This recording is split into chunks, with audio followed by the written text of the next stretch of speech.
सौरमंडल एक नज़र में, इसे हम लोग देखते हैं क्या क्या इसमें आता है।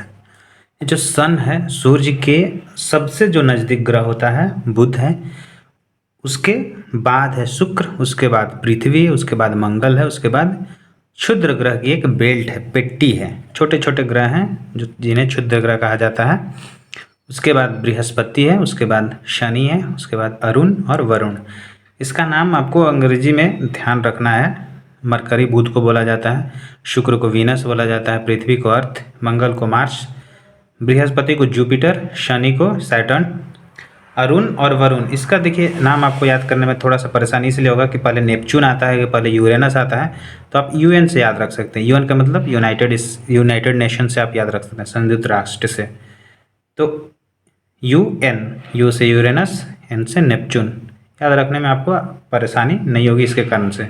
और बहुत सारे तरीके हो सकते हैं, आप कैसे अपने तरीके से याद करते हैं, बट मेरा मानना ये है कि ये ठीक तरीका है कि अरुण और वरुण को याद रखने का यूएन से आप याद रख सकते हैं। ये अब इसके आकार में जब बड़ा देखा जाता है तो सबसे बड़ा कौन होता है? बृहस्पति, सबसे बड़ा, एक नंबर में यही है, सबसे बड़ा इसका आकार होता है। उसके बाद होता है शनि का दूसरे नंबर पर। अच्छा, क्षुद्र ग्रह जो ये हैं, इसके बाद की जो ग्रह हैं वो आकार में सबसे बड़ा ये हो जाते हैं, उसके बाद सीरियली छोटे होते जाते हैं ऐसे। इधर 2 नंबर पर शनि है, उससे छोटा ये है, शनि से छोटा अरुण है, अरुण से छोटा वरुण है। 5वें नंबर पर है अर्थ, 6ठे नंबर पर है शुक्र, और इससे छोटा मंगल है, और मंगल से छोटा मरकरी। मरकरी सबसे छोटा है, जो बुध ग्रह है सबसे छोटा है। क्षुद्र ग्रह के बाईं ओर, क्षुद्र ग्रह के बाईं ओर और सूर्य के दाईं ओर, ऐसे मतलब कॉपी में, ऐसा एग्जैक्टली नहीं। क्षुद्र ग्रह के जो बाईं ओर ग्रह हैं उन्हें टेरेस्टेरियल प्लैनेट कहा जाता है। उन्हें आंतरिक भी बोला जाता है चूँकि ये अंदर की ओर है। उन्हें ठोस भी कहा जाता है चूँकि इसका घनत्व तो बहुत ज़्यादा होता है इन लोगों का, ठोस है ये पार्थिव भी इन्हें बोला जाता है। पार्थिव का मतलब पृथ्वी के समान दिखाई देते हैं, इस कारण से पार्थिव बोला जाता है। क्षुद्र ग्रह के जो दाईं ओर है इन्हें जोवियन प्लैनेट बोला जाता है, जोवियन प्लैनेट या गैसीय ग्रह, चूँकि ये सब ठोस है और ये गैसीय स्थिति में होते हैं। और इन्हें बाह्य ग्रह भी बोला जाता है। इनके जो सबसे ज़्यादा उपग्रह होते हैं, छल्ले रिंग के आकार के जैसे दिखाई देते हैं, धुआं बादलों का ऐसा कोहरा चारों ओर, या छोटे छोटे इनके बहुत सारे आसपास घूमते रहते हैं इनके कक्षा में, इसके कारण से इन्हें छल्लेदार ग्रह भी कहा जाता है।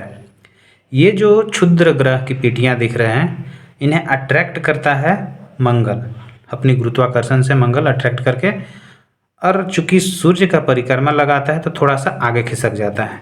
इसके थोड़ा सा आगे खिसक जाने के कारण होता क्या है, ये थोड़ा सा आगे चला जाता है, इसके कारण होता क्या है कि ये जो यहाँ से तो इसे खींच लिया क्षुद्र ग्रह को, बट ये जो अब आ जाते हैं सीधे पृथ्वी की ओर। अब जब ये पृथ्वी की ओर आते हैं तो पृथ्वी के वायुमंडल से टकराने पर बहुत तेज घर्षण होता है, जिससे आग लग जाता है और ये वहीं पे जल के भस्म होते हैं। तो जब यहाँ पे तो क्षुद्र ग्रह में था, जब इस पेटी में था तो इसे क्षुद्र ग्रह बोला गया। जैसे ही ये छोड़ देता है अपना स्थिति जिसमें घूम रहा है, ये स्थिति को छोड़ के जब बाहर निकलता है तो उसे उल्का बोला जाता है। अब यही उल्का पिंड जब पृथ्वी की ओर आती है तो टूटता हुआ तारा, चमकता हुआ तारा दिखाई देता है, जैसे तारा टूट कर नीचे आ रहा हो। कुछ देर के लिए दिखाई देता है, फिर बंद हो जाता है। कभी कभी आपने अगर खुले आसमान में सोया होगा तो आप लोग को जरूर दिखा होगा। ये क्षुद्र ग्रह का कॉन्सेप्ट है। और कुछ कॉन्सेप्ट देख लेते हैं कि परिक्रमण जो काल है, सूर्य का परिक्रमा मरकरी 88 दिन में लगाता है, 225 दिन में शुक्र लगाता है। 255 नहीं है, 225 है, बहुत सारे लोग कंफ्यूज्ड होते हैं इसी में। पृथ्वी 365 दिन सभी को पता है, मंगल 687 दिन, बृहस्पति 11 वर्ष, 11 माह, लगभग 12 वर्ष। शनि कितना, एक चक्कर लगाता है सूर्य का, कितना वर्ष में, 29 वर्ष 5 महीना में। और जो अरुण है, यूरेनस है, वो लगाता है 84 वर्ष।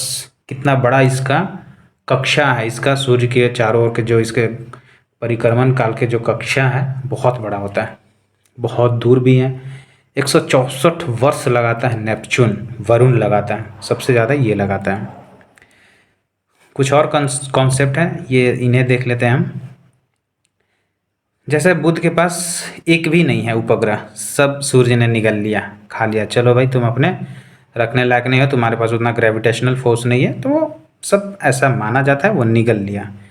शुक्र के पास भी नहीं है, पृथ्वी के पास केवल एक है, जिन्हें मून के नाम से जानते हैं, चंद्रमा।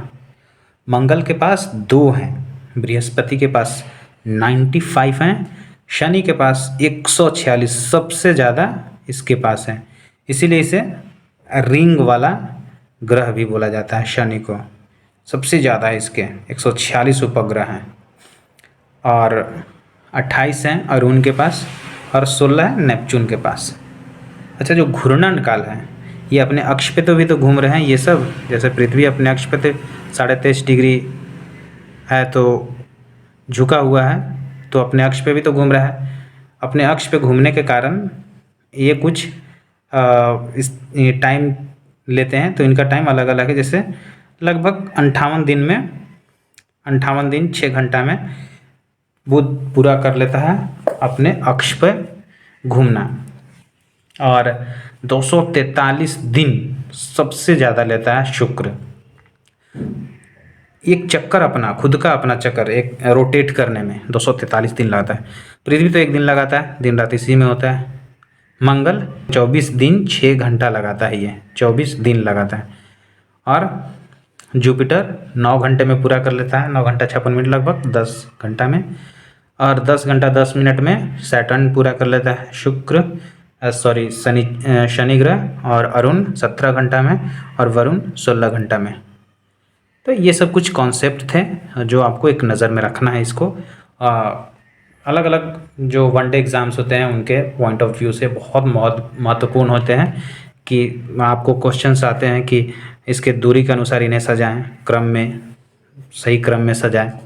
सबसे पहले कौन आता है, कितने दिन में ये पूरा करता है, इससे 2-4 क्वेश्चंस बन सकते हैं इनमें से। ये ऐसा कॉन्सेप्ट है, तो इसे आपको याद रखना है।